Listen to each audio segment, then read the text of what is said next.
പൊങ്കാല എന്ന വാക്കിനർത്ഥം തിളച്ചു മറിയുക എന്നതാണ്.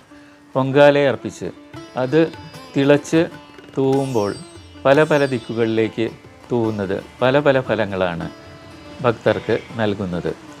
കിഴക്കോട്ട് തിളച്ചു തൂവുന്നത് ഏറ്റവും ഉത്തമമായി കരുതുന്നു. കിഴക്കോട്ട് തൂവിയാൽ ആഗ്രഹിച്ച കാര്യം ഉടൻ നടക്കും എന്നാണ് കരുതപ്പെടുന്നത്. വടക്കോട്ടായാൽ കാര്യങ്ങൾ അല്പം താമസം വരും എന്നാണ് പറയപ്പെടുന്നത്.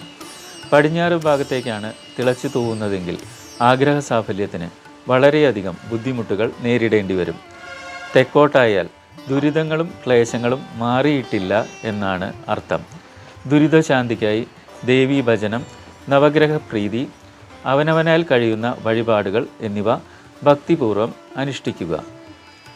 പ്രധാന വഴിപാടായ പൊങ്കാല പായസത്തിനു കൂടെ തെരളി, മണ്ടപ്പുറ്റ്, അതുപോലെ തന്നെ വെള്ള നിവേദ്യം തുടങ്ങിയവയും പൊങ്കാല ദിനത്തിൽ തയ്യാറാക്കാവുന്ന നിവേദ്യങ്ങളാണ്.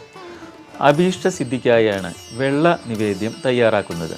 ധനധാന്യ സമൃദ്ധിക്കും കുടുംബ ഐശ്വര്യത്തിനും വേണ്ടിയാണ് തെരളി തയ്യാറാക്കുന്നത്. വഴനയിലയിലാണ് തെരളി ഉണ്ടാക്കുന്നത്.